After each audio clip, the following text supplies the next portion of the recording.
Hello, hello. Welcome to the Blue Alliance show, the very much awaited show, in my opinion. Welcome, everyone, and welcome, Kochila, my brother from another mother.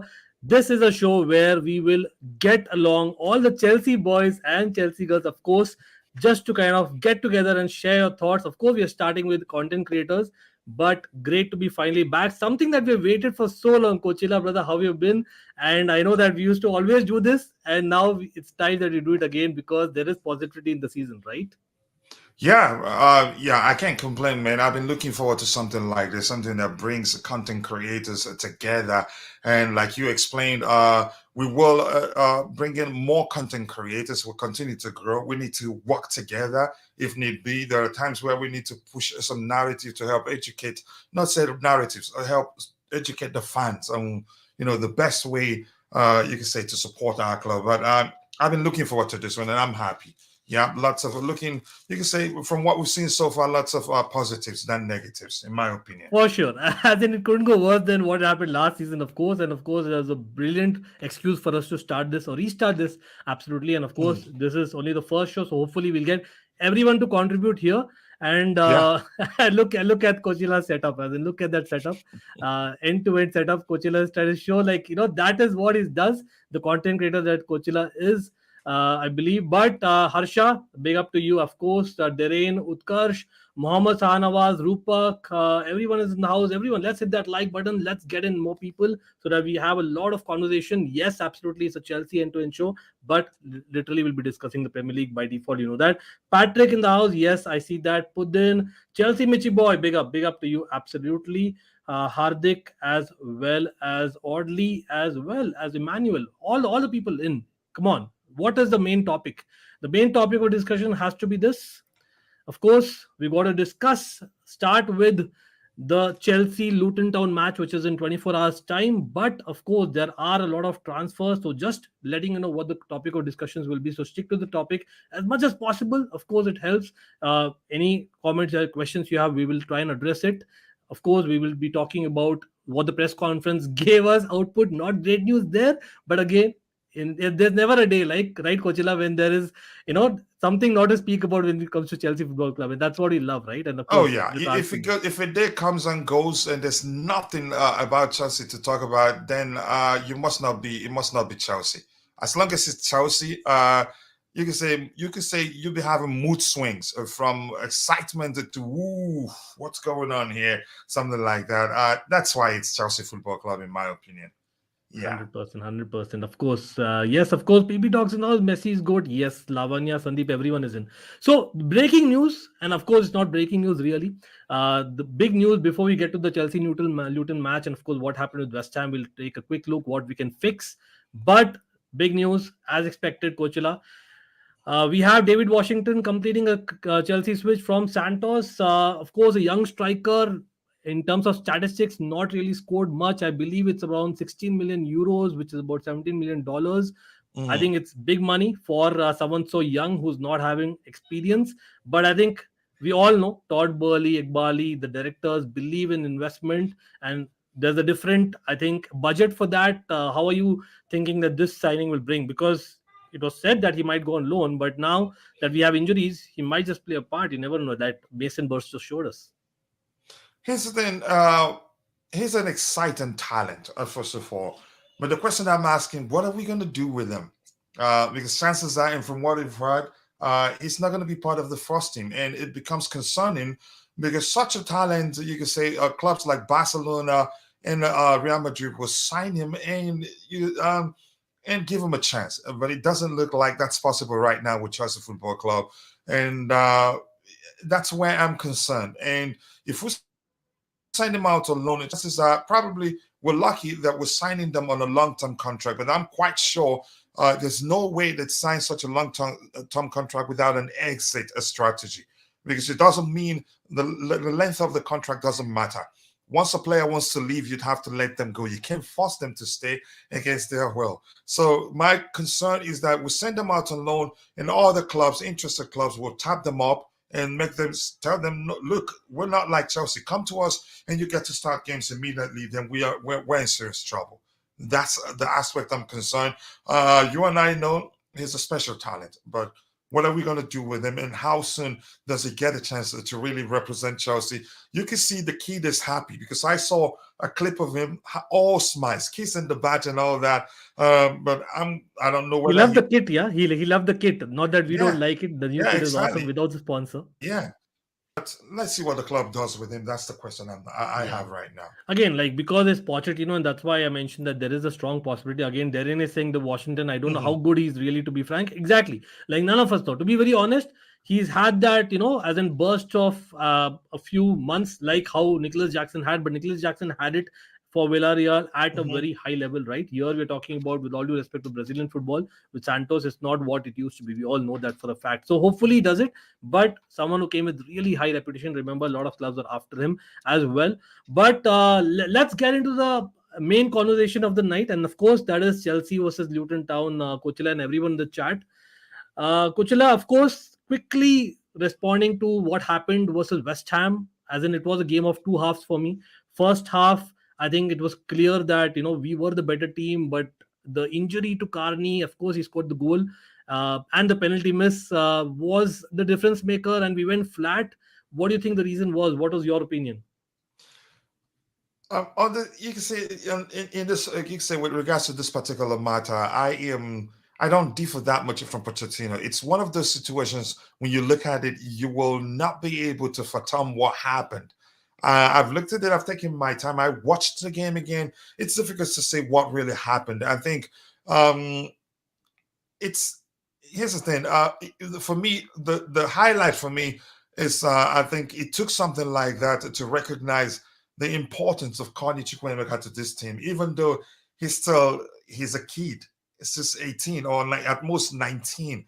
But the moment he got injured, we were lost. We couldn't we couldn't play anymore. We got so confused that even the viewers, as a viewer, you sit back and look at it and go, what's going on here? It was difficult to tell what we were doing, probably because nobody else was able to do the same thing that Connie was doing for us. But overall, like, as I said, the highlight for me is that, yeah, we learned a valuable lesson, the importance of Connie Chukwuemeka to that team, even though some people didn't have been arguing that he's not good enough for Chelsea. But yeah, Yeah. they did learn, yeah, that's not the case. That is very important, given what we have available to us right now. We played well the first half of the game. What happened in the second half? Honestly, I'm the same as Mauricio Pochettino, who said publicly that it's one of those games that when you look at it, you just cannot tell what happened. Honestly. Yes, absolutely. Yeah, big up to Srinath. Srinath, thanks for super chat. Always helps, of course. Big up to two of my favorite channels, Ankit and Kochila. Hard work and dedication, a smooth tide, never made, skilled sailor. Trust the gaffer and keep calm. Yeah, that's the spirit. That's the spirit, Srinath. Of course, it's a marathon, like we say, right? But we all know a Chelsea Football Club. Unfortunately, it's easier said than done, right, Kochila? And we all know exactly what's happening year after Yeah. year after year. And I think it's time probably to get the balance right. And of course, that's what Srinath is referring. Srinath, again, thanks for super chat for sure. Pudin says Nicholas Jackson has to score against Luton Town. This is really a good chance to come back. I think you mentioned about Carney getting that finish. Again, people in the chat, please, add your thoughts as well, because for me it was saying that somewhere down the line people need to take shots, and I think Nicholas Jackson also is someone who's shown in preseason and for Villarreal that he's someone who takes shots. But if you see the shot percentage, as in he could improve on that. I know his link up play is very good, as well as as in his hold up play also. I was like kind of surprised for him to show that hold up play as well. But I think this heading ability, because second half I thought after West Ham were down to 10 men, I think this game against Luton Town, do you expect the same approach? Because Luton Town plays 3-5-2. Why were we crossing balls? Because that is not Nicholas Jackson's forte, right, Kochila? So, uh, Mhm. as in, we'll come to the lineup, but what do you think will be Nicholas Jackson's role against like a 3-5-2, especially when we do not have Carney? If you're gonna play a 3-5-2, go with a 3-5-2 structure, then you need to mix it up. You don't need a striker who plays the same way as Jackson. Right. Otherwise, it will be easy to stop. But if you can mix it up with you can say more like we don't have that in that within our ranks right now. If you mix it up with somebody like Dusan Vlahovic, you could say he's a bit more like your stereotypical number 9, then you're good to go. But if you have to go with somebody with 2 up front, with somebody like Nicholas Jackson, it doesn't make any sort of sense. It'd be so easy to stop. Usually, when you play 2 up front, you mix it up, and you have, you could say in some cases you have. Let's look at the pairing of Didier Drogba and Nicolas Anelka. So once the ball is in the air, Anelka makes a run in behind the opposition defensive line, knowing that Drogba can knot it down for him if need be. And yeah, so the 4-4-2 diamond formation of Ancelotti, right? And that's something that we remember. Yeah, exactly. So, but my point is that the 2 up front is what I'm talking about. If you're going to play 2 up front, you have to mix it up. They don't have to be like for like.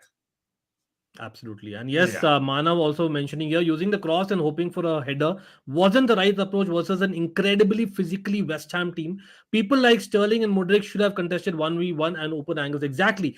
Especially Manav, and you hit the nail on the head. Also, like what Kochila said, plus the fact that because they were down to 10 men, as in we've all learned in school, again, I'm sure that the coaching staff is working towards it. The communication was probably not implemented.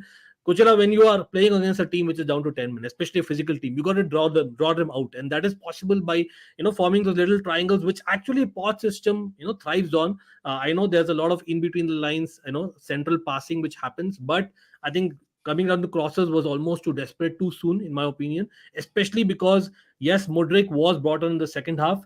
Now Mudryk is not available. Yes, it's a small injury. Of course, there are others also not available. So, Kochila, 10 people injury FC is back, Kochila. Welcome back to Chelsea Football Club. That's how we go sometimes. But going by this, like this weekend, I don't think there's too much debate going to be in the starting 11, I'm assuming. Unless, you guys have your thoughts. But let's try and make it up. I know 3-5-2 is what we're playing against. Remember, Ross Barkley might actually make his debut, I believe, for Luton Town. He wasn't even. I checked. I looked at Fortmore's predicted lineup. He wasn't even there. Maybe not ready yet.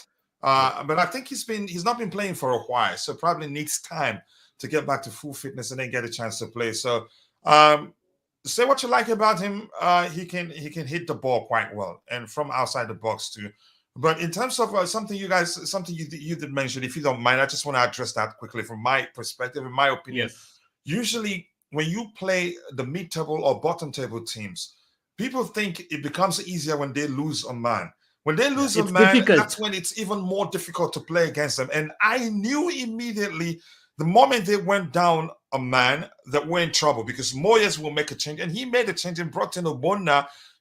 That's when they defended even more. Because when they were 11, they had 11 players on the pitch, they still have the confidence that they can score, actually, and outscore us. But once they went down one man, I knew it's over. That's not an advantage, in my opinion, against those teams. If you're talking about the likes of Liverpool, Man United, or Man City, if they go a man down, you have a chance because they will still be coming at you. They're not going to be concerned they did one man down.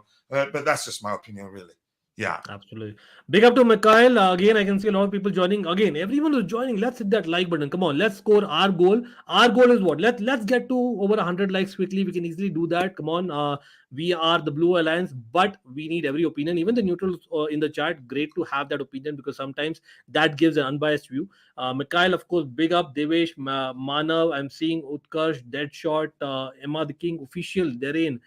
Pudin. I think there are a couple of comments from Srinath and Chimera regarding the same thing, that Nico is missing his feeders, Nkunku and Martin. He needs to quickly establish the chemistry with Enzo and others as well, because we need more of such pre-season chemistry for Nico to flourish. I think that's a great point, Srinath. Somewhere down the line, I think Srinath is trying to refer that Martin was among the impressive people in pre-season, but him getting very few minutes in the 2 matches up till now, I think could be questioned, especially I know, Kochila, I've been following your content as well. The Chilwell, I know we'll come to the exact lineup, but Chilwell being used, and for people thinking we are playing 3 at the back, we are not. We are playing a flat back 4, especially with Reece James being injured. We are playing almost like a 4-2-3-1 or a 4-1-4-1 with, as in you can say, Enzo being the free man, but Chilwell playing the left attacking midfielder. So with that, guys, let us know. because again, Luton Town, it's a 3-5-2. Yes, it's an away game. They didn't play the last game week. They'll be up for it against Chelsea. But would you go with changing the formation, go a little bit more attack, as in play 4-1-4-1 from the start, almost what we played the second half of Liverpool? Or would you say no, as in stick to what we are playing in the last two matches, despite us conceding goals and not scoring enough, and play Chilwell in the left attacking midfielder role? I'd say do something we're familiar with. Go with a familiar structure. I get it, more attacking structure, because you can say 4-2-3-1 is still an attacking structure, or you can make it 4-2-1-3. It Yeah. depends if you can flip it up in the attacking area, because the sooner we get it good, the better. And you can say the bottom table and the mid-table teams, as the game progresses and you're expected to score against them, if you don't do that, they gain confidence as the game progresses. We need to get a goal as soon as possible, and then they will be forced to come out. Because if we don't get goal, I've already said that, no need repeating myself. We need a goal as soon as possible. So yeah, let's start with an attacking structure and get a goal. But let's not go with something that we're not familiar with. It can be Yeah. problematic. Exactly.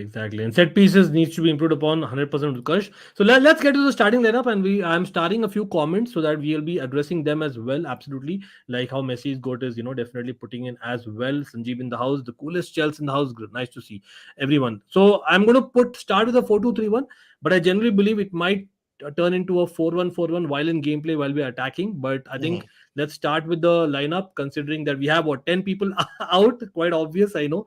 But Kuchela, in goal, Sanchez, how's he been for you? Everyone in the chat, as in, I know Petrovic will be speaking about, but do you feel that Petrovic is generally going to come in, as in for someone who's definitely followed a little bit of US football? You think he's someone who can actually displace Sanchez because he's still young, right? He's still, I think he's 23. I think so. Yeah, Sanchez, how old is Sanchez? same. Both are 23 About the same basically. age. But they differ, but I think I need more time. I can't quite put my fingers on how they really differ, but you can say on a surface level, he's a better shot stopper. And in terms of ball distribution, Sanchez is way better from what we know so far. But at 23, he's still very young, which means he can still uh, become better in terms of ball distribution.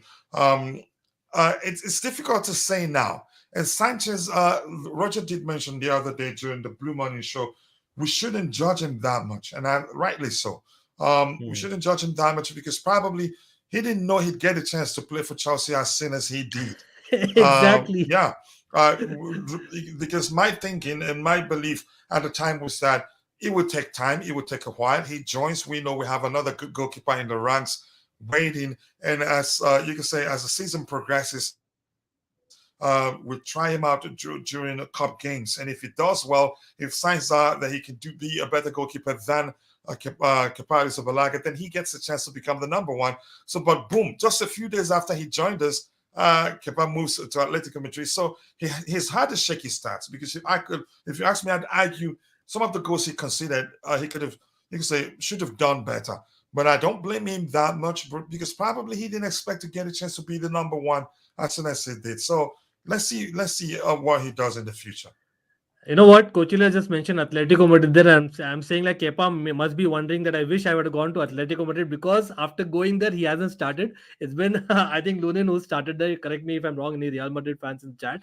But Sanjeev, you say Sanchez needs some more practice session, in my opinion, because in Brighton, he was bench warmer, so he needs some more minutes. I think that's a great point because he ended the season on the bench. I think somewhere down the line, goalkeeping is all about confidence. We've seen the drop in confidence of, say, Mendy when one year was so good, and I think even Kepa for that instance, as in we saw during Lampard's first stint, Hmm. the difference that was we saw in Kepa during Sari and during Lampard is a clear confidence issue. And I think there was a point about even Sanchez needing protection, what Srinath was mentioning, from the centre backs in stadium. So that's the whole point, Srinath, and that's why we're talking about formation, the personnel, because if you see the first game or rather the first two games, and I know it's going to be unpopular. I love all my players, Coachella, Hmm. but I feel as much as that flat back four is giving us solidity, at least on paper, I think it's making us less dynamic. Because of which I think the goalkeeper is probably thinking sometimes it happens, right? Because they're playing closer to the goalkeeper. I know that we technically played a high line in one of the games for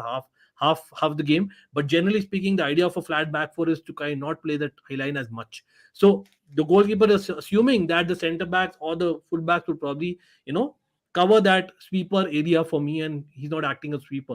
Do you think that's a point? And I'm referring particularly to Levi Colwill. I know that he's a work in progress. He's a great youngster, one of the top youngsters we have. Love him to core. But for me, like almost like Bardashil is a bit too relaxed. I know he's also a bit too relaxed, but sometimes you need to be, assuring yourself of, okay, I'm going to win this small ball no matter what. Between Disasi and Colville, I saw almost like a hesitation. Do you think it's harsh, or do you think I have a point in Antonio's goal, for example? Um, Here's the thing. For that Antonio's goal, Yeah, clearly, you have to fault Levi yeah, Colwell. yeah. Why? Because he had the opportunity to get to the ball first, and Thiago Silva, as much as he's not the most physical, and what's his name, Badiashile, as much as he's not one of the most physical or the quickest, as long as he gets the ball to the ball before you, you'd have to Disasi. foul him. You'd have to bring him down to get to that ball. And that was Exactly. something Levi Colwell couldn't do. It's actually primary school. You can say what you teach kids in primary school in football. The first thing he should have done is to, what's the term I'm using? Shield the ball. So for Antonio to get to the ball, he has to foul him. But I think he tried to do that, but he was too relaxed. Or shield the player, Wasn't Coachella, because convincing. Yeah. I think he was in the other direction of Antonio. So if he was behind Antonio, maybe I know it could have been a card, like how you all remember what happened between Christensen and Sadio Mane back in the day. I know Christensen got a red card Mhm. during COVID times. I remember that game like anything. But worst case, you're not conceding goal. I know here the red card wouldn't have happened because Disasi was there. So I think that is also a ploy. But Messi is good saying if you're playing a back four, you need a good build-up centre back and CDM who's good on the ball, who's press Mhm. resistant and can provide good passes. I think Colwell is definitely that Messi is good. The problem is the pace, the energy, the vibe that we are getting from Disasi and Colwell, especially because Thiago Silva is not the paciest anymore, right? So, and that is where I think we are saying that maybe we need to think about, someone who's giving you that energy. Now, I would put a very left field choice here. People in the chat, even you guys add on. Coachella against Luton Town, considering it's 3-5-2 and considering that there will be counters again, I think we need someone with pace, with height, the way that Luton Town has played, the strength that they have. And I think probably a left back, I would not have Levi Colwill for this one. I would actually have Ben Chilwell playing at left back. Please counter me. I think I agree with you, but here's the thing. If I ask you this question, I'm quite sure it will not be easy for you to come up with the correct answer. We've seen, we all thought that on two occasions that we played with a three at the back structure, and he during his press conferences, post game press conferences, he's argued that it's actually a back four. So maybe now it's a hybrid approach, but how? I've rewatched the game three times and I still can't understand. Maybe the players are still a bit confused, and you could argue the hybrid approach is the reason why we've made some silly, you can say, primary school mistakes at the back. But here's the thing: I think we should go back to a back four, and I agree with you. Play traditional full backs where they should play, and not play Yeah. So that Levi Colwell they can attack in the as left well as back position. defend, they're not so rigid, Yeah, you know what I mean? yeah, and here's where the problem lies now. If he's bent on playing up with a back three, he will do that again against Luton Town. Why do I say that? Because now Casado comes in, so he has a player that's more traditional. You can say this traditionally, or you can say that is a player that's defensively solid, which Yeah. means he'd be more confident playing with a back three, knowing that they have security. Because one of the issues we suffered against West Ham is not, it's lack of proper protection from the 2 6s there. They didn't do much to protect the defense, so there was so much pressure on the defense that at one time they had to fall. Unfortunately, and Casado, he isn't. When he came on, he isn't. You can say wasn't fully fit at the time, so made that a rash challenge. But I get it. I'm not too sure what he does tomorrow, and that's because we don't have enough sample size. Let's say about 10, 15 games would say we'll be able to tell, okay, this is what we think he'd do. But right now, it's everywhere. There's no telling what the man does. really. Exactly. Big up to Srinath again. Thanks for super chat. Always helps. Absolutely. Big up to every single person who tuned in and smash the like button. This one is just for you. Keep the blue flag flying high. And of course, back at you guys, everyone watching. Of course, like I said, always, it's for everyone. And again, the Blue Alliance is about no matter where you are, it doesn't matter if you feel Hmm. blue, if you want to speak about blue, as in bring it up for sure. And here, yes, Jackson, you're saying I was actually shocked when Sanchez conceded that Antonio goal. I thought he was gonna short stop that shot, and then it was well taken by Antonio. And I think that is the thing that have we changed? Even like we are very similar to what we are, and that is why I need like people who are much more dynamic, who are putting in their bodies. And think the old school, the John Terrys, the Gary Cales of the world. I know it's easy for me to say, but sometimes you need that. And I think that little aspect, I think Colville maybe he will develop. I know that's not his A game, but I that's why think I'm he saying will. he will, of course he will. He's Oh, still a kid, those mistakes are very common with them. So, yeah. okay. Mikhail has a question here. Do you see Lavia fitting in starting lineup if you go 4-2? First of all, Lavia is not available, Mikhail. He's not ready for a few weeks. What we highlighted based on the press conference. But I think eventually, I think we can see it being a 4-3-3 slash a 4-1-4-1 slash a 4-2-3-1 based on the gameplay. Clearly, with all the three being there, if you don't pay so much without so many people kind of coming in. I think Kuchela, eventually, I think the three of them should start LFC midfield, right? I think it's too early for this game, obviously. Three of who? That's Lavia, Enzo Fernandez, and Caicedo, the LFC Yeah, I midfield. think they should be starting Eventually, together. correct. They And should. They differ. Here's the thing. A lot of people think we shouldn't be starting as Lavia and Casado together, but they differ. If you want the guy, if you want a cover seat like a player, then Lavia is a man. He's excellent at beating the press, which means playing out from the back won't be an issue. More of a destroyer. You have more of a destroyer in Casado. So the two of them complement each other, which means as for me, I wouldn't mind us starting them both, honestly. okay, so coming to the starting lineup again, I know we are kind of debating on the left back position with Colville, Chilwell, etc. Your call, Coachella. I'm going to see the comments as well, and here everyone put your back four. We have decided, everyone agrees that we are going a traditional back four, not a flat back four, which could turn into a 3-3-3-1. We rather go with a traditional back four because we are playing against Luton Town at home. So, Coachella, what's your back four? Go for it. My back for the two center backs. Ooh, wow. The Sassy, I've seen I've seen the pairing of Thiago Silva and Levi Colwell work very well. So I'll go for Levi Colwell and Thiago Silva. Wow, And the Sasi dropped. yeah, and yeah, and the right one, yeah, the Sassy should be dropped. He still looks a bit shaky, and you can argue had it not been for the injury that Trevor Chalobah sustained, I don't think the Sassy would have started for us as soon as he did. That's not me saying he's not a good player. He's an intelligent player. Actually, he's very good. But I think he started sooner than he should, given the time he joined us. But because Chalobah wasn't ready, I think that became a problem for the manager. I'll go right back. Yeah, the most difficult Wow. one, right? Everyone agrees. I'm the odd one out. Come on, guys. It's okay. See, that's why we have a consensus here, and I think Yeah. I'll go So with it so as for well. right back, I'd go Malo Gusto, the most Yeah, difficult he's one, been right? fantastic defensively. He's been fantastic. He Let's is. let's put it out there. And like, I think he's an excellent player overall, offensively and defensively. I think a lot of people don't know him that much to know what he's capable of doing. But if you followed Chelsea during the preseason, you'd know that he's an excellent player. Left back, of course, Ben Chilwell. But I wouldn't be surprised if the manager decides to go with Kukurea. He's still there, Yeah, or correct. someone else. I'm not too Wow, sure, but that's we the four forgot already. I'd go with, in my opinion. Yeah. Yeah. Okay, guys, we are picking up what we want. Of course, we'll be discussing quickly about what we actually expect that will happen, knowing the manager, knowing the preseason that we have seen. But again, big up to Srinath here for a comment. You guys are seriously. No, Santos is definitely one that he might. Again, we'll be talking about transfer Srinath and who might go out, and we'll see who gets minutes, who does not. We'll be Mhm. discussing for that as well. Manav is saying here, Luton are going to sit back, make life difficult. Madueke starts on right wing, is turning left for 1-1-1s. I agree with that comment. I would play Andre Santos as a cam and Enzo Caicedo behind him. So basically, Manav is saying since Lavia is not ready, and Srinath also mentioned that point, let's get to the CDM here. I think Caicedo Enzo, I thought it's a given, but considering that Carney is not available, Nkunku is not available, you might actually, as in play Enzo as a cam in that floating role.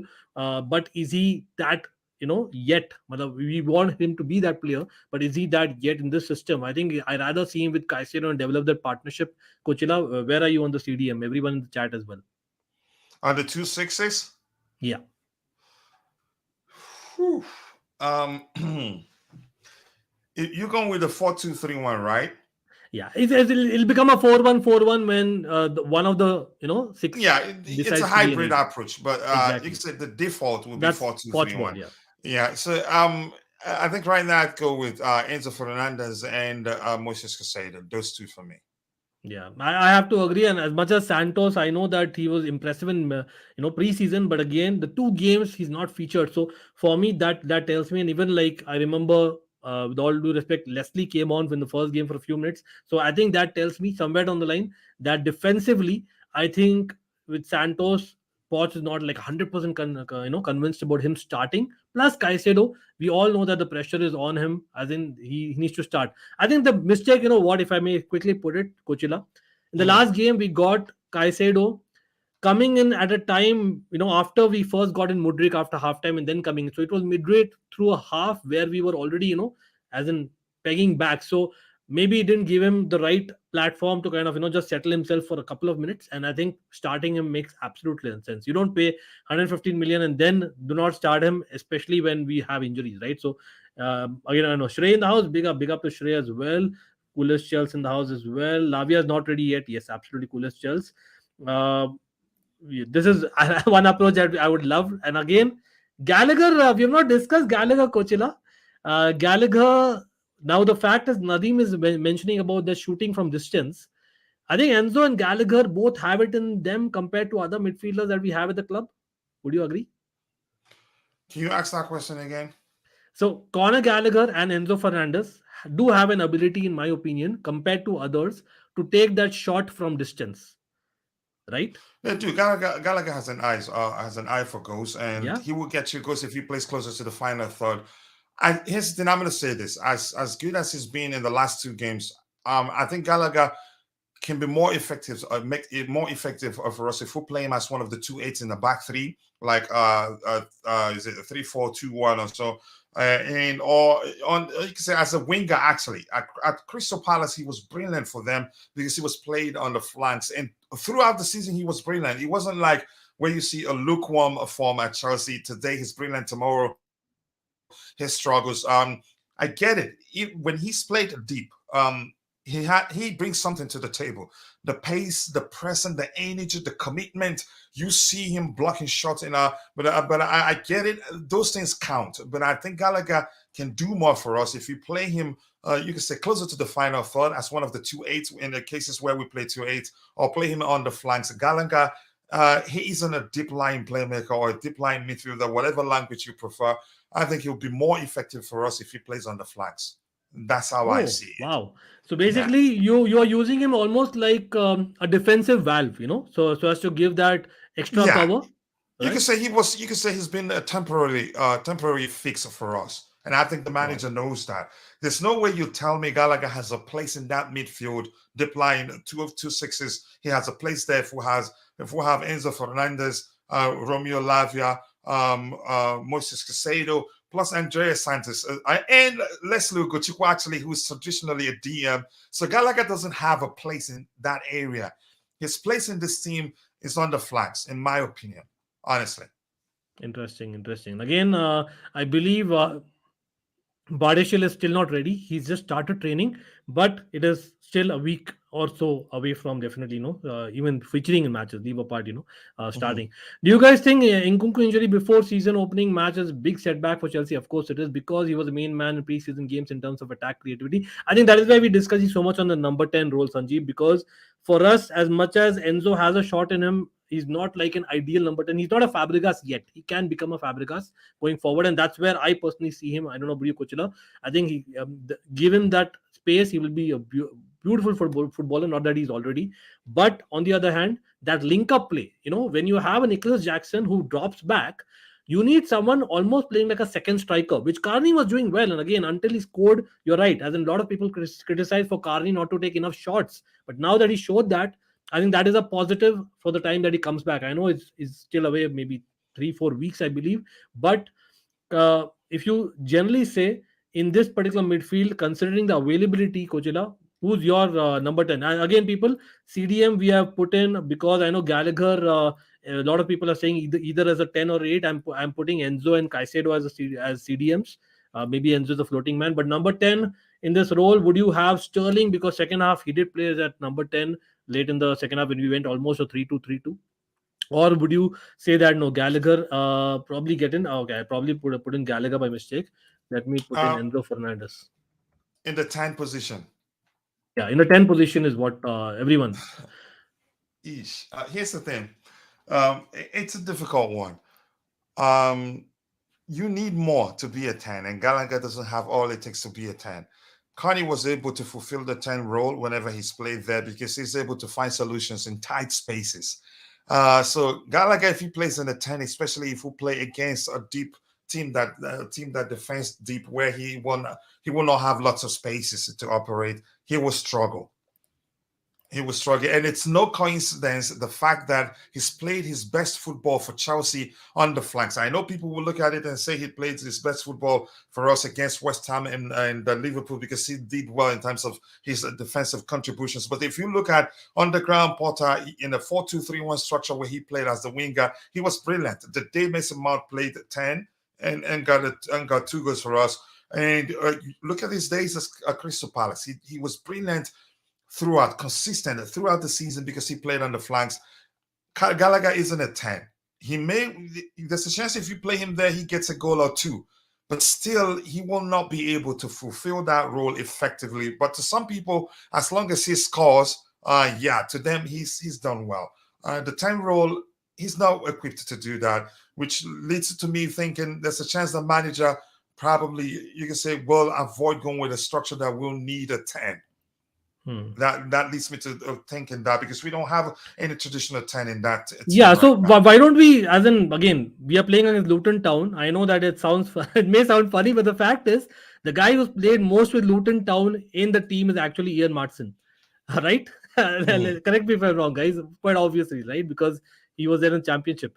So I don't Ian remember Martson, what team you played for. What was your question again? Ian Martson for Burnley has probably played against Luton Town in the Championship last season, right? On 2 occasions. So let's say first leg, second leg. And he gives something different, which probably Gallagher doesn't give as a number 10, right? Sorry? So, I'm just saying, would you play Ian Martson in the 10 role or would you have Sterling? Because Gallagher, you've ruled out Kochel at least. I know I'm coming to the chat. So would you have Sterling as a number 10? Because what are the options? Sterling, and then you have Ian Martson, that's it, right? Or you play Sterling on the left-hand side, Ian Martson as a 10, or vice versa. I'd play Maatsen centrally, given what we've seen. And I think Maatsen is actually a better dribbler of the 2 players. Even if what's his name? Even if Raheem Sterling was a better dribbler, I think I get it. He's picked up form in 2 games in a row right now. He's done quite well. He still lacks. Even the day he was at his best, we looked at his numbers. He gave away the ball about 3, 4, 5 times, which is his ID, if you ask me. If he doesn't do that during games, you have to be excellent at beating your man if you're going to play a 10. So I'll go with Maatsen. He's a fine dribbler. I get it.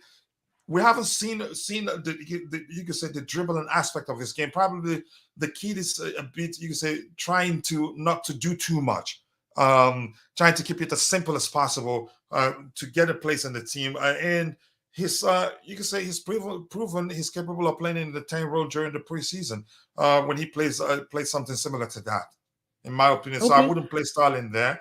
I get if you add Tyron Sajiva, Tyron would say play Sterling at 10. I've seen him say that on Twitter, but I would say I wouldn't play him in the 10 position. Maybe not the Sterling we have right now. Maybe the former Sterling. I have a counter, Kochila, and again, people do contribute in the your views in the comment section. Again, big up to everyone joining. Don't forget to hit that like button. Definitely helps. See, as in, because we are playing Chilwell as a left back, at least we are what we are choosing the team. And Chilwell in the last two games has played like an attacking role, and we know that even preseason, while he was good at times in terms of attack, defensively, I actually saw question marks. And because of that, playing Martin on the wing, because Martin is also naturally a left back, does it not make sense? As in, remember those days when we had Aspilicueta and Reece James on the right hand side, overlapping one another, one defends, one attacks, and you know the dynamic system of Poch actually works that way because we a lot of times you go three the back as well as four the back. So with that, is there not a possibility to have Martin on the wing and so that our left flank is covered on the counter on the wings? We are not beaten easily because in midfield now we have Caicedo and Enzo playing deeper, right? So I think will it not make sense? I get that point about Sterling being better off, say, in the first 1 hour compared to the last half an hour in the game against West Ham when he was playing on the right hand, side. But I would still say that conceding 4 goals in 2 games, I know there were individual errors, and playing Chilwell as left back requires some amount of defensive cover, and Martin is natural left-sided player, left footer, so we need crosses to come in. I know it's not ideal for Jackson, but at the end of the day, that's what we've been playing, right? So don't you think that works better compared to Sterling playing on the wing? Yeah, I'd rather Martin on the wings. Sterling, you can say dashing runs, for lack of a better term, he made against West Ham United was from the central area. As much as I don't think he's a 10, he can invert. He can always drift in and make those runs, or it depends on where he finds the space to exploit. But Matson will be more effective on the flanks for me. If I hope that answers your question. Yeah, as in, I think I was successful in changing your mind for once. I feel like an achievement. He's a better dribbler of the two, that. but that doesn't mean Sterling gets to play in the 10 role. But on the left-hand side, I'd rather Martin. If we're playing with 2 8s, maybe Sterling plays one of the 8s. Okay, so basically it's now there's a twist here. Coachella is saying that Sterling, despite Martin playing on the left wing, does not start centrally. I have actually put Sterling in the central position already, Coachella. No, but I hear you, he was better if off. We're playing with 2 8s, I'd rather him play on the right hand side, and Martin plays on the left where he's more effective, where he's played. You can say what's the team he played for? He played predominantly left wing. And he was excellent. Excellent. Progresses the ball even when you had two opposition players on him, he still progresses the ball. And I will hate it if I see if we go with a 3 at the back structure and Chilwell starts in the wing back position. I will freaking hate it, especially against a low block team. Because he's become a liability especially when we play teams that defend deep. I get it. He has goal threat, but that's when he has spaces to exploit. Without the spaces for him to exploit, Chilwell will always opt for several options in terms of passing the ball. If you pass the ball to him and a single opposition player is in his front, he goes sideways or goes backwards, and that's an issue. I give him time thinking maybe he will improve, but he hasn't improved. He's only effective when there are spaces for him to exploit, unfortunately. So this is the solution, is what I come to the conclusion based on Coachella's conversation and at least what the chat is thinking, because chat is believing that Gallagher should start and will start both. It's not about want or if. I think he starts. He deserves it. You have to find a way to accommodate him. Right now, I think he starts. But do I think he will start in a deeper position? I'd say no. There's a chance he actually gets deployed as a 10. But do I think that would be nice? I think no. I think he's not well equipped to fulfill the number 10 role because Gallagher cannot find a solution in a tight space. He might go ahead. Because True Blue Clay and I think few of them have also mentioned this, because Gallagher himself played like a typical number 6 and not a number 8/number 10 in the first 2 matches. Mm-hmm. And if you're not convinced, and Santos hasn't got a minute, at times he has to be ready as well, right? So maybe, I know it's maybe exaggerating. I'm not going to say that we are going to win the match for sure. We need to win this match 100%. But I think at home against Luton Town, you don't give minutes to Santos, then against whom you give. As in, there is the point there, and you actually use him and use Enzo in that free role. Use Enzo in a free role? Yeah, in that number 10 role, which kind of, becomes a 4-3-3 while defending. I don't think he will use him as a 10. Maybe in another structure, something more, in a more advanced role. Here's something I've always told people. I get it. If you ask Enzo, he will tell you he can play a 10. Players do that. But here's one thing I want to say. Enzo, for me, is a deep lying playmaker. Enzo is more of an orchestrator. He helps you control the game. We don't have Jorginho anymore. But he's the only guy that can help us to do that. You say he will be just play. He starts from a deeper position, but with the independence to be more adventurous on the pitch, get closer to the final third because he has an eye for goals. I know he hasn't scored for us, but he joined us at a time where even if you get Ronaldo and Messi join us that time, we still struggle. You get my point. I think he will overcome that period. Has passed. It's just for him to get his first goal. I think Enzo, for me, we shouldn't go to the extent of trying to play him as a 10. I think he'll be useless. Yeah, we need him involved. We need him to build up basically, right? And that's where he's very important. Yeah, exactly. He needs to see the whole picture to be effective. That's the player he is. He's a deep line playmaker. He's not a 10, as most people have argued. I started you could say a debate with somebody on Twitter. I said, look, we need a traditional number 10. We need somebody that can create chances from the central area so that we can diversify our chance creation, because we create a lot of chances, but you can say majority of those chances we create come from the flanks and on the carpet, which makes it very predictable. And I get it, we have Enzo, but we need to add to Enzo. We need two people, Enzo and someone that's in the 10 role, capable of creating chances from the central area. That way will not be predictable. If Enzo doesn't create, the number 10 man create, or an 8 who's capable of creating chances from the central area would do the same. And all we create from the flanks. That way we're not predictable. But a lot of people think Enzo alone is the answer. I say that's not the case, really. Go ahead. Okay, so I'm just trying to show this. Okay, one second. I'm not sure which view I'm showing. So this is the final lineup, guys. I think it seems like that's perfect. But by the way, big up to Mikhail for a couple of super stickers and super chats, and of course Srinath here. Big up to everyone joining. Manav, Darren, Pudin, Messi's goat. I see your questions as well as all the others in the house. I'm seeing dead shot absence of Nkunku. Enzo should take responsibility of creativity. Fair enough, but he has to be more involved. So I agree with Kochila there that playing in that 10 role. I know that at the end of the day, it might become a 4-1-4-1 anyway. As in, for all we know, I know Caicedo, one of the mistakes we made against West Ham was playing him in that, single pivot DM, which is not Caicedo either, if I'm being very honest. But because it's Luton Town at home, I can expect him to play that kind of role again with Enzo and Gallagher almost. Like Gallagher will probably, take shots, as in he'll win the second balls, help in the 1-2s. Hopefully he does that.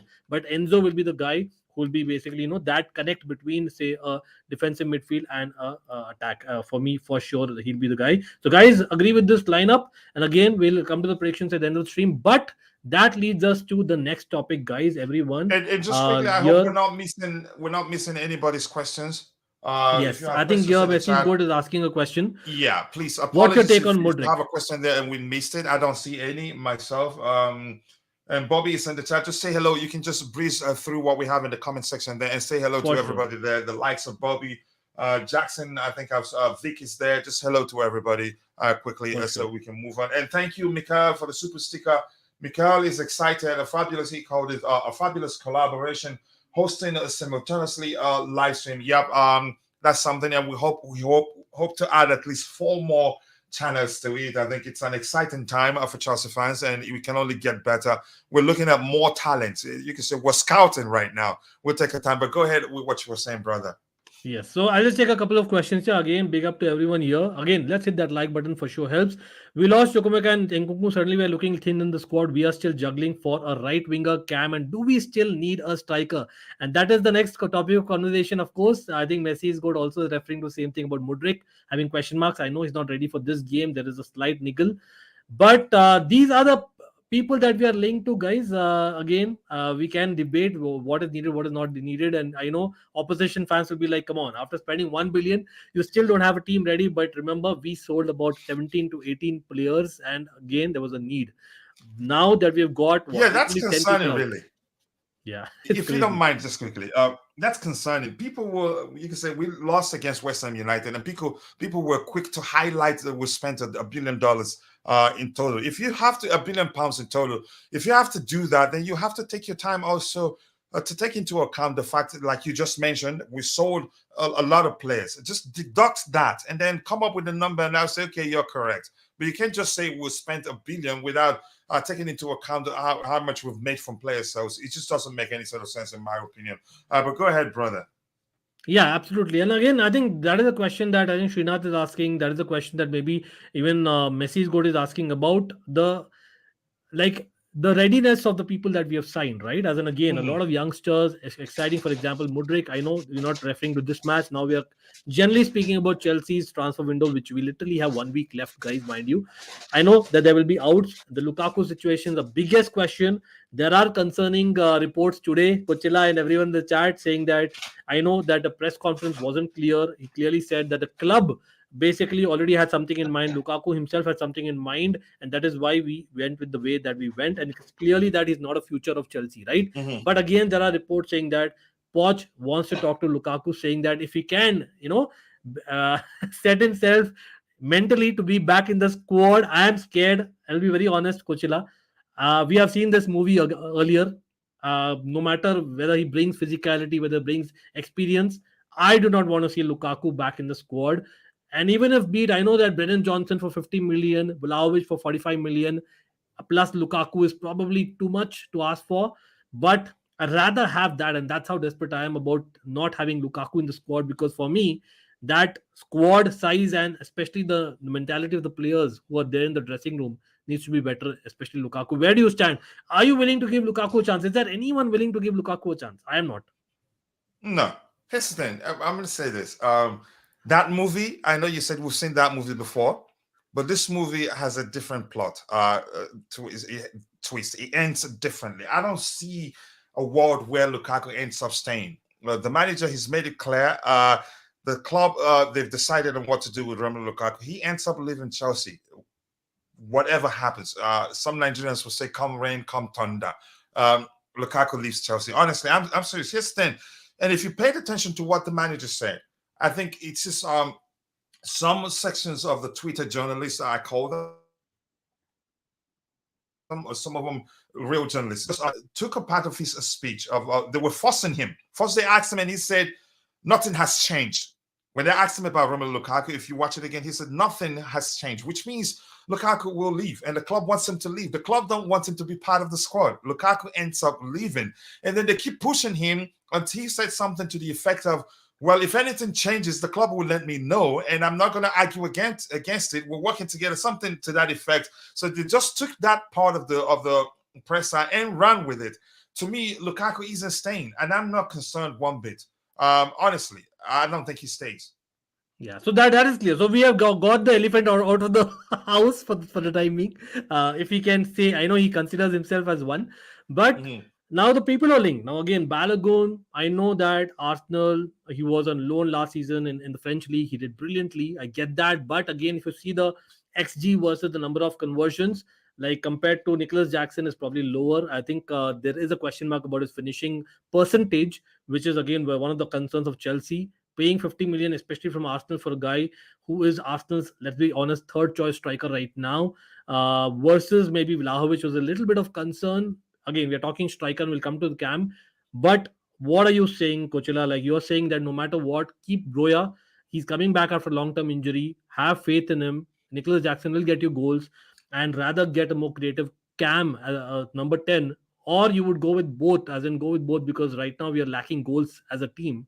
And if yes, then who's your man? As in with the people who are linked. You can say go with Broya or do what else? So you say go with Broya and then get a Cam, is what you're saying, right? I think he can work. Because if you can create good enough chances, if we can create twice as much as we're creating right now, chances that will put away a few. And the manager himself have said the same. But here's the thing, and he's sounding like he likes Broya. He likes exactly. He does like him. But yeah, is he considering like Broya as a third choice striker or a second choice striker? That's my only thought. Rotational, he's good enough. I think the only thing that you can say, and I'm not too certain really, if I have to be honest here. Jackson, the only thing you can say Jackson has over him is that he's more powerful. He's more strength. You can muscle him off the ball easily. But I think they're both similar. So that for me, that being said, which means there's a chance if the club wants to mix things up. But if you ask me, I'd say the two of them are actually Pochettino's, you can say, ideal type of striker.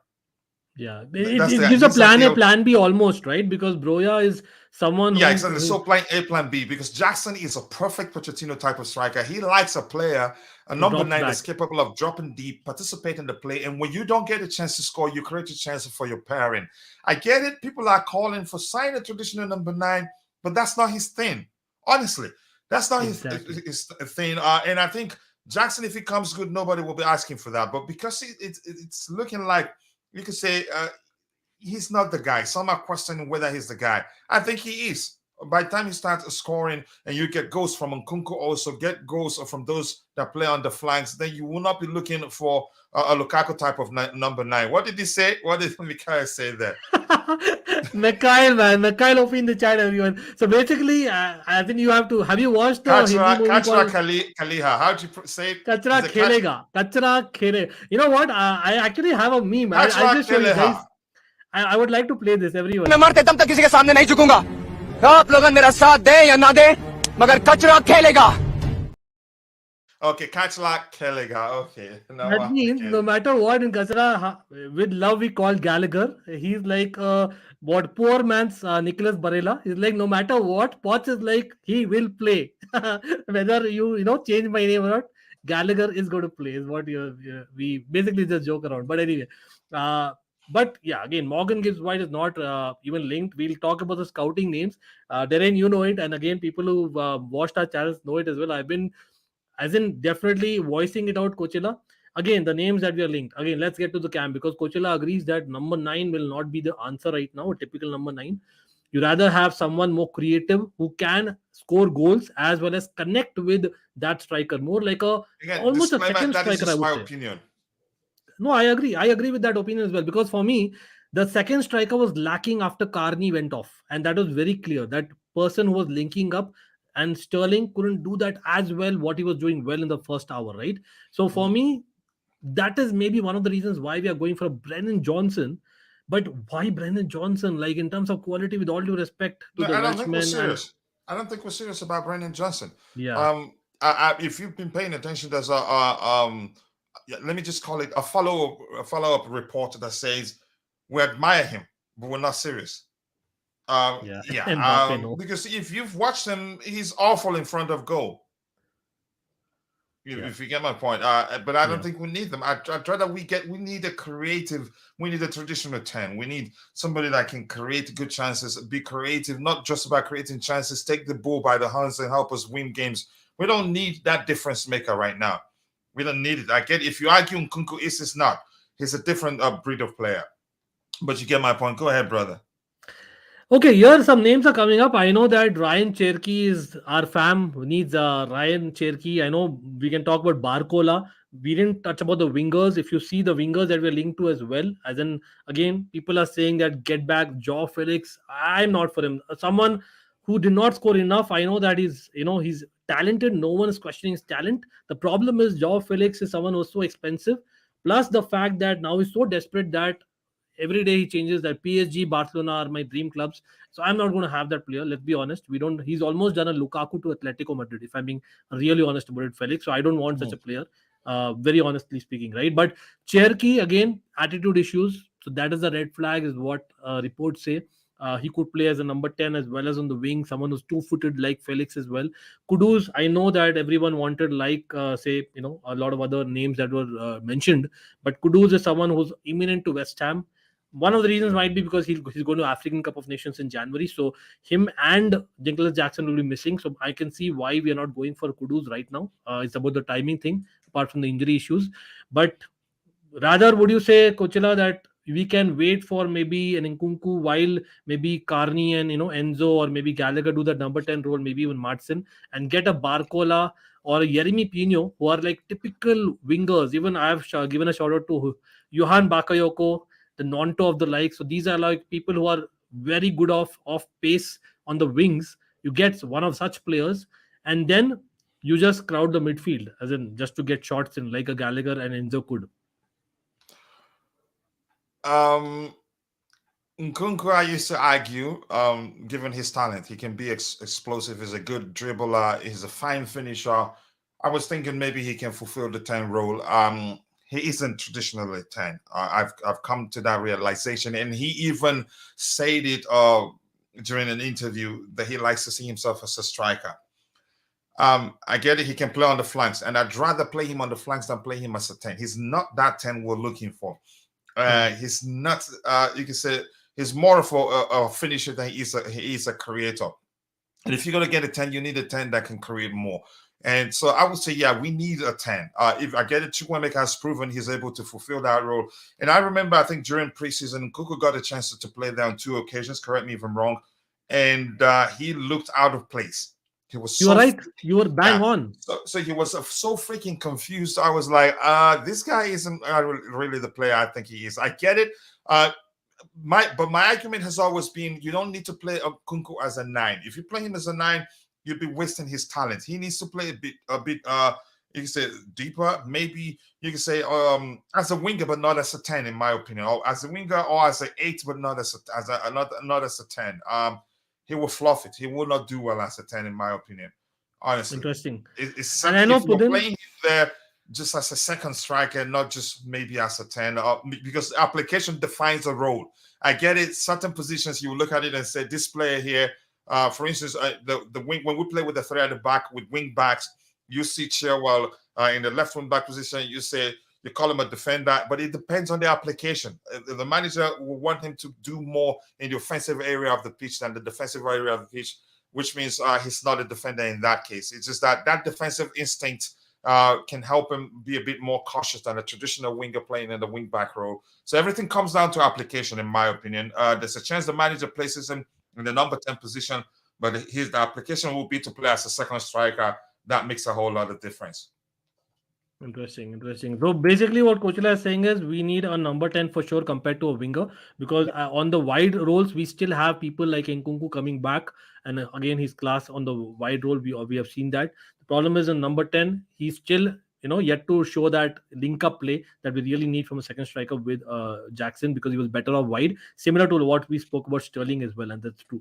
Guys, again we are targeting 150 likes for the stream, so let's get there as soon as possible. I have started a few questions. Pudin is asking, can we sign Brahim Diaz from Real Madrid? And for people who do not know, yes, because of the fact that Kaká and a couple of Milan players were my favorites in the past, so I do follow them very closely and have a soft corner. I believe that Brahim Diaz could have been a good pick, but I think, is it even allowed? Because Brahim Diaz has technically moved from Milan to Real Madrid in this particular window. So can a player move the second time? Yeah, they bought him back, right? Real Madrid has bought him back. So I don't think it was a loan. It was a buyback, Pudin, if I remember right. Correct me if I'm wrong, Pudin, but I think because of that, I don't think it's allowed. But maybe because he's in a different, say, league, maybe it's allowed. Again, I'm not too sure about the rules. Even if it's allowed, if they just bought him back, which means they're planning to keep him.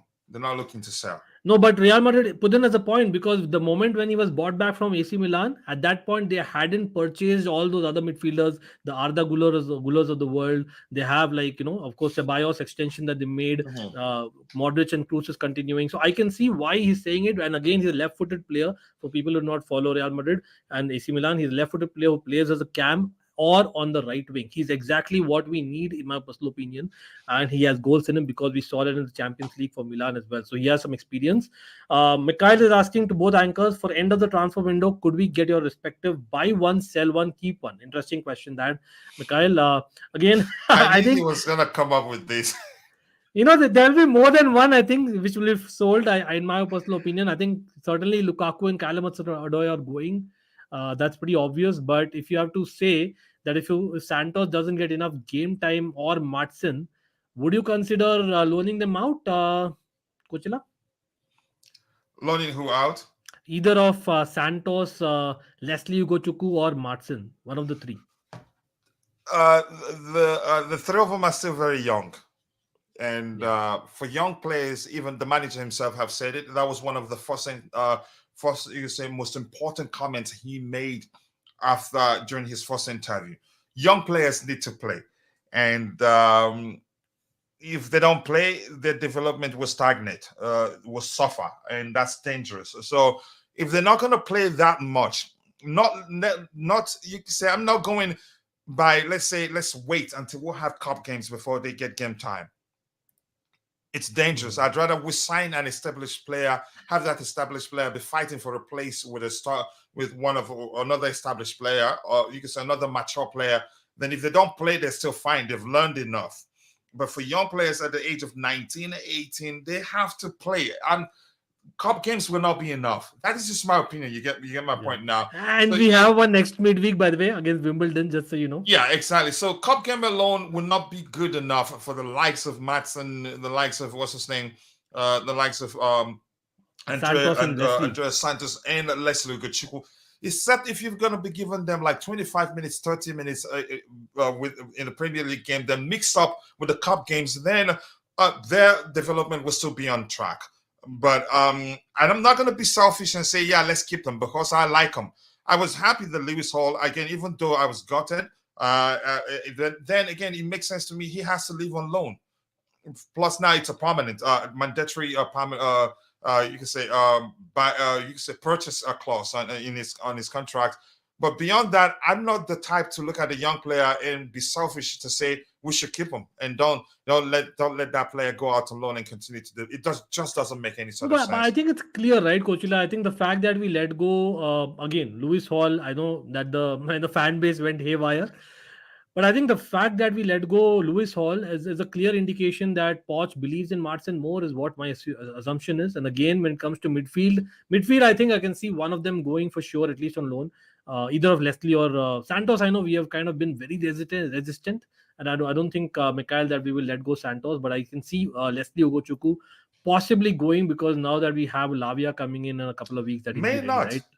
May not, okay. Because he's one of the only, you can say, one of the only traditional, you can say, actually, Stadiums. I could argue the only traditional DM we have. Moses Caicedo is more of a box-to-box. Even Lavia, yeah, you're right. Because yeah, in my opinion, here's something I want to say about quickly in the case of Lewis Hall. His case is a bit complicated. The club wanted him to go on loan to continue developing, and if you can recall, everybody we were all thinking that he was going to join Crystal Palace. I even made a video saying he was going to join Crystal Palace under the what's the language I want, the tutelage of what's his name, Roy Hodgson and all that, and boom, Newcastle. And we started paying attention. What's going on here? It turns out he grew up a Newcastle fan, and I'm sure you've seen that coming from himself. And yeah, and then it became a permanent deal. It was going to be just on loan to Crystal Palace, but now he's joining Newcastle, his boyhood club. And then with an mandatory obligation to be specific to buy. But his case is a bit different, honestly. And I'm happy for him. I want to see him succeed because he's a fine player. But I would have loved him to stay, again, in place of Kukurea and, what's his name, Ben Chilwell, both. Honestly, he's a better player than both. But unfortunately, he's not a left back. And if he stays, that's the only place he'd get a chance to play. That's the only reason why. Okay, I said, you know what, I'm just gonna let it go. But you go ahead. No, but again, as in coming to a conclusion, I think what Kochila believes is we might actually keep hold of all the midfielders. I still believe that having say Lavia, Caicedo, Leslie, Santos, Gallagher, and of course, like I'm pretty sure I missed a couple of other midfielders who could play there, right? Carney, of course, who could play as well. So I think it's one too many. I would still say because we don't have Champions League football. I understand that we can have, say, people playing multiple positions. For example, Caicedo can play a right back, but we all know we didn't pay 115 million for him to play right back, right? So that's only an emergency option. So for me, I get that Leslie, that's why he's in the squad and that's why he came on in the first game against Liverpool as well. But I believe that probably means that either of Gallagher or Santos might be let go. Santos won't be sold; it'll be only on loan. But I think it will be probably Gallagher if we get a great amount. So let's see about that. That's again once call Batman Robin Hood. This is the dynamic duo. Big up the gentleman, everyone watching. Smash that like button. Glenn Tan. I love Glenn so much, and I hope you're recovering. Just quickly, brother, if you don't mind. I hope you're recovering well. I've been praying for you. I don't know whether you believe in any higher power. No need to mention, to be specific, but I've been praying for you. I hope you're doing well, and thank you for always finding the time to join us whenever we have a show. But you go ahead, it gets better, and the plan is also, I think the number we have is 6 channels in total, but we'll take our time. We're looking for quality. We're looking for people that would join the Blue Alliance. That's the name of the show, to help make it better. We've reached out to some people, but we're taking the time. We're not in a rush to bring other channels in. We want quality for you. So be rest assured you're going to enjoy it. And this is the first time. And disclaimer, this is not the Blue Morning Show. We don't read every comment. so you can have conversations. But you know what? I have highlighted a few. Mikhail. You can have conversations, but every now and then we will look up what your questions, and especially the questions that are aligned with what we're doing, or contributions that are aligned with the current topic. We'll read those. But this is not the Blue Morning Show. Don't expect Kuchila to be breezing through everything you have in the chat, even when you come at me with your. We'll try our best. Let's put it that way. Blue Alliance, it isn't really about super chat, but it's somebody saying that in the chat there. My friend Briani Yahayi, aka 343 Dynama and all that. No, it's not all about that. We'll still get your comment, but yeah, if you do a super chat, yeah, we prioritize your contribution in the chat. But Blue Morning Show is different, you know that. But you go ahead. Absolutely. Coming back to the transfers again, and that's the last part of the discussion before we get to the final predictions. Guys, again, don't forget to hit that like button on both our channels. Of course, consider subscribing, always linked below or in the description. Here, Dani Olmo, I think just today, it has been confirmed that Dani Olmo is not moving. Although I know that Cesc Fabregas, you know what? We should listen to Fabregas. We missed out when Fabregas had suggested us Germany. Remember, me and Kochila used to do streams together. We remember those collabs. I remember Amia too. Amia. Yes, exactly. Amia was there. Amia also talked about it because we did a scouting video on Chomeni. Gravenberg, Vlahovic. Yeah. Mikhail was there, right? And these are all names that actually, to be honest, people like Fabregas, Czech, etc. had recommended. So sometimes we need to take our, legends very seriously, and I know we do. But I think Dani Olmo was a bit too late because I think he's moving on. Let's see what is other comments. I'll just start a couple of comments more, guys. Again, in terms of the. Okay, Darwin Núñez to Chelsea link come from? No, I don't think it's real. I don't think it's real. Come on, Liverpool, especially to Man City. No way. It's not happening for sure. But Dani Olmo could have been, but again, now it's a bit too late because it's been announced that he's not moving for sure. Okay, I'll check it out. Oscar Glauc. I'm not very sure about it. If anyone knows what profile he is, but I'm assuming he's not the Oscar part 2 what we had. So okay, he's an Israeli footballer who basically can play in midfield. I think we were again very, very strongly linked with Zakarian, but because of political issues, we let him go. That was one of the things. Yeah, we couldn't find a way around sanctions and all that to get him. I love that kid. The Russian kid, right? You could argue he's a mashup. Zakarian. Yeah, Arsene Zarayan. Yeah, you could argue he's a mashup of De Bruyne and Cesc Fabregas, given his vision and his ability to orchestrate defense splitting passes. And he wanted to join us. He was saying how he wants to come compete with the likes of Mason Mount and Kai Havertz and all that. Unfortunately, that didn't happen. And because by now he's given up on becoming a Chelsea player, in my opinion. Because had he wanted that, he would have gone to Strasbourg, because Strasbourg wanted him. That would have been a perfect route to join Chelsea. Yeah. But unfortunately, we'll miss out on that one. Mikhail, actually, Kochila, did you notice that Mikhail is asking us, does it mean that we have to cover content for Strasbourg as well from now on? I think we should. Maybe. We should. Loan watch. It's almost like a loan watch, right? We used to do that. As in the days that you're talking about, we used to do scouting for Chelsea. We used to do loan watch. And again, that's something that we are rebuilding again with the Blue Alliance.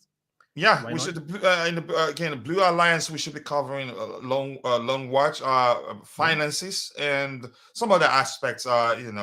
We'll try the best we can to make it fun, more informative, more educating, and all that. We'll always debunk rumors. We'll take a look at the reports out there, dissect and analyze, come to a sensible conclusion, and educate you on what to do. But at the end, you have every right to believe on what you want to believe in. The Prince is there. The Prince says, why can't we go for Dani Olmo?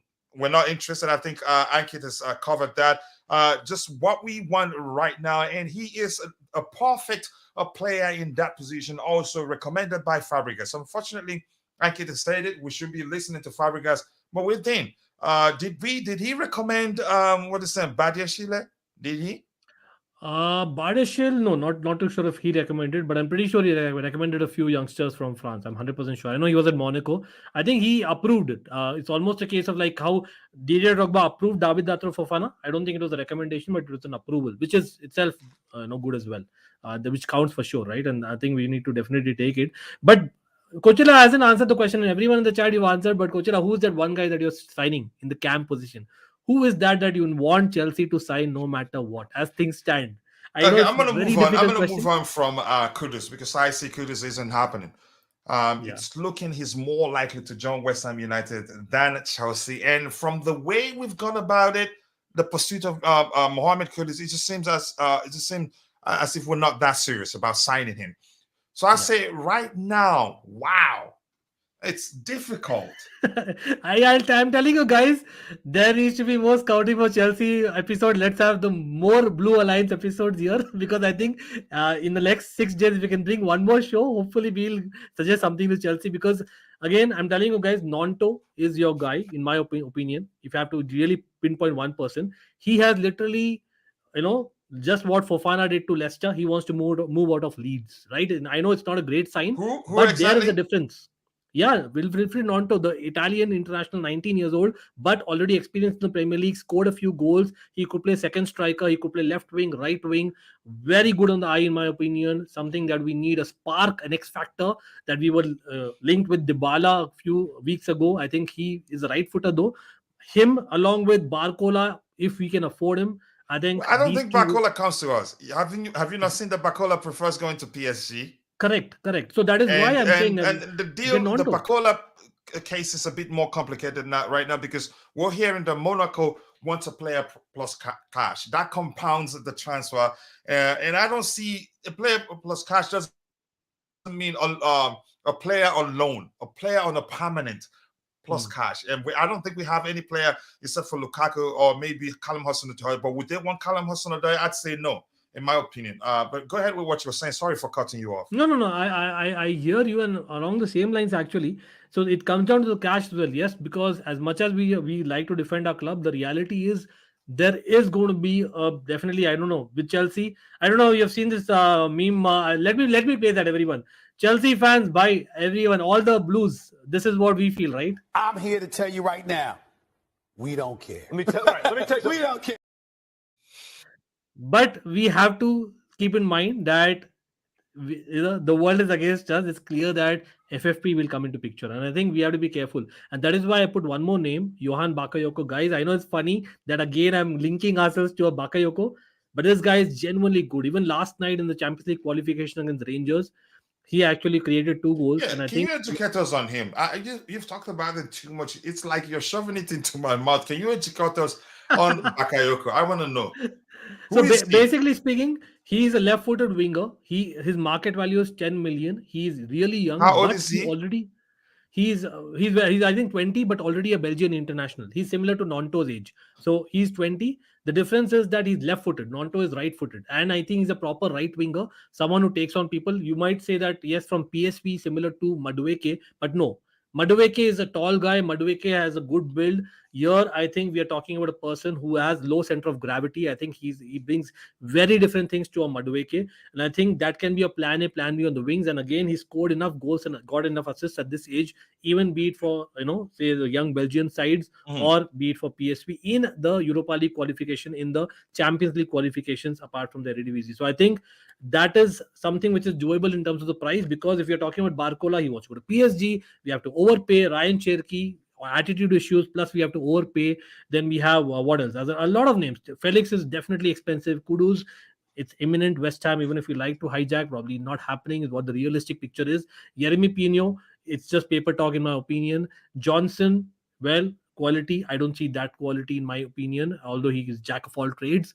So I don't think it makes sense. So Nonto and I think Johan Bakayoko, if we can manifest this, Chelsea fans, somehow, trust me, you won't get And disappointed. Yeah, don't you think the club at this point would probably be looking for more experienced players? I get it. Of course, You've argued that he's played again.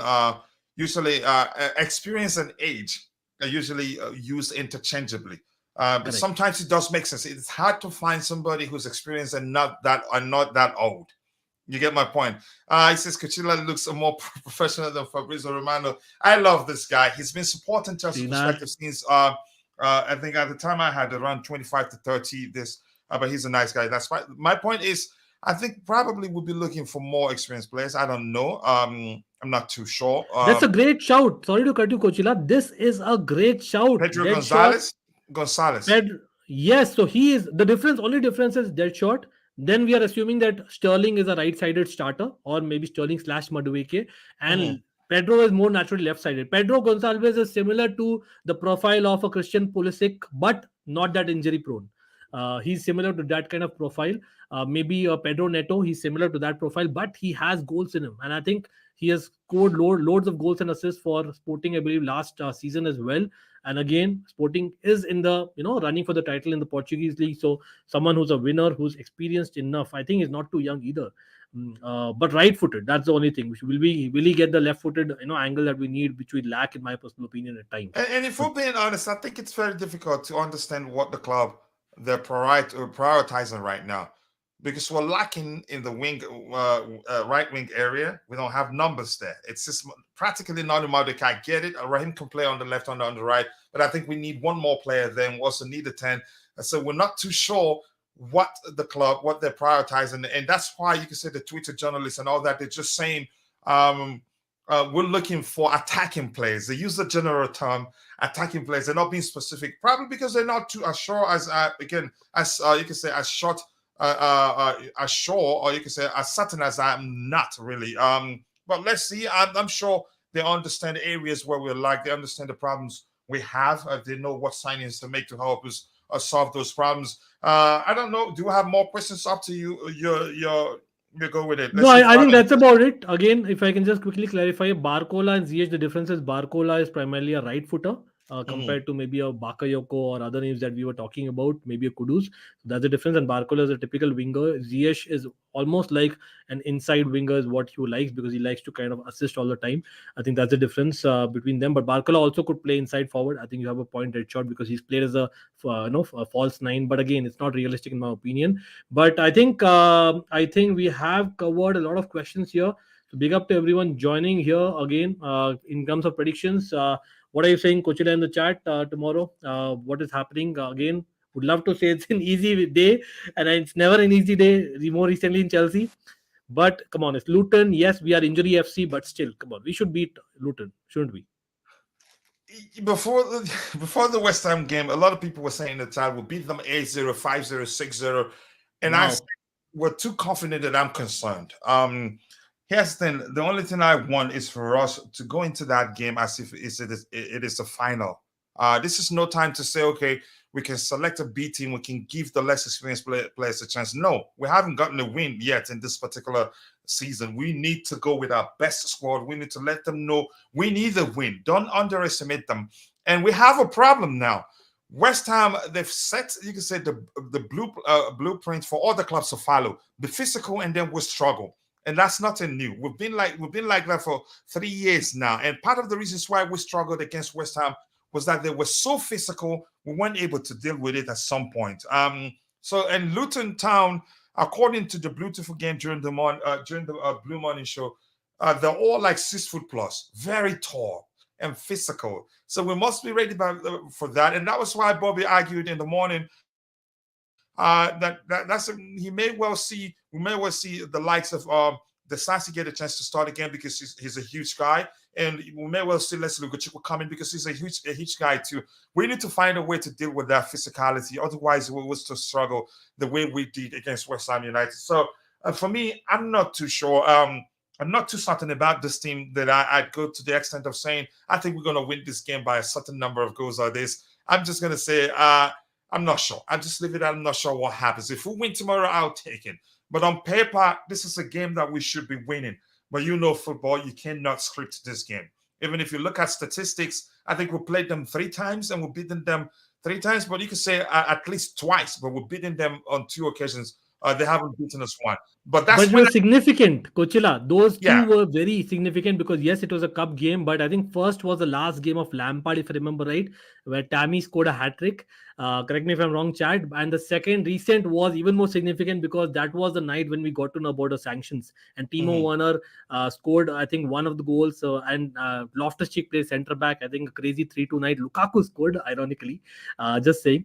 But I think Kochila, I think I'll go with that as well. I think we have to get that. I know Gaurav is saying Barkley coming off the bench and scoring that goal. Come on, as in it cannot go worse. The pressure will be on. Not that it's all on already. I'm going with the 2-1. I feel that considering Luton haven't played for about a week and a half, they And will they be more up concede for the quite a game. lot. They concede a lot.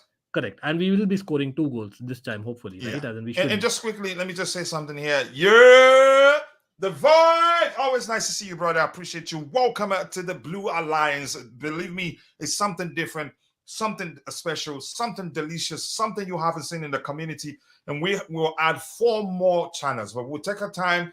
We want to do a good scouting work. We don't just want to sign a player that will sign out, you can say content creator that will end up becoming deadwood. We want commitment.